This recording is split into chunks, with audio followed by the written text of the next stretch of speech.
I don't believe that the spirit of America is dead.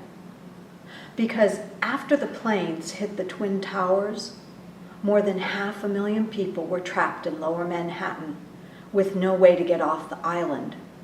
And regular people organized hundreds of boats to evacuate nearly 500,000 people from lower Manhattan in under 9 hours with no training, no money, and no time to plan.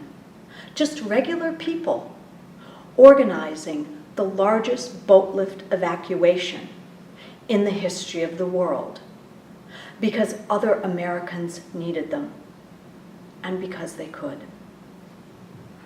So we've forgotten how to be community. That spirit of America that we saw rekindled after 9/11, we've allowed that to get smothered by politics, taxes, immigration, religion, gay marriage, and now sequestration. And so I've thought for a long time about how do we reknit our communities? How do we rekindle that spirit of America so that it's alive every day the way it used to be in the 1950s? And in the work I do with veterans coming home, I think I stumbled on a solution.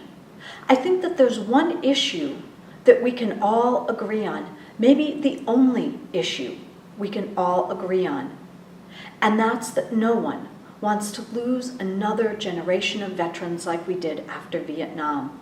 I've talked to literally thousands of people, young people, old people, Democrats, Republicans, rich people, poor people, immigrants, pacifists, and they all agree on this one issue. So let me ask you a question. Could this be one thing that we all agree on?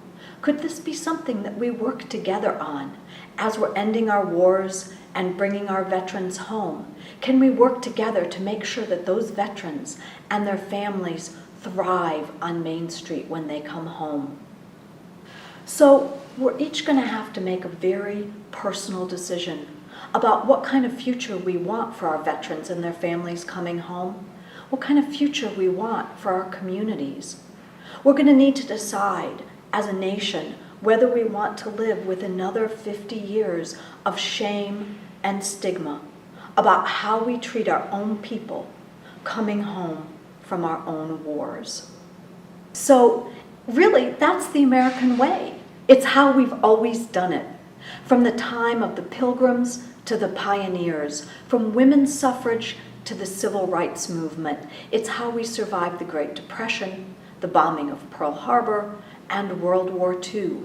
We rolled up our sleeves, we solved our own problems, we took care of our own people. We did not wait for federal legislation. We didn't apply for grants from our federal government. We, the people, acted together. So let me ask you a question.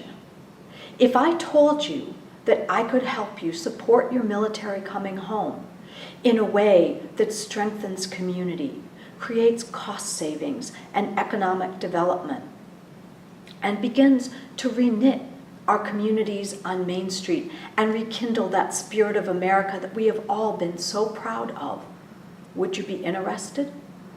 Would you join the movement? Because that's what I do. I'm Gretchen Martens, affectionately known as the Veteran Lady. Just food for thought.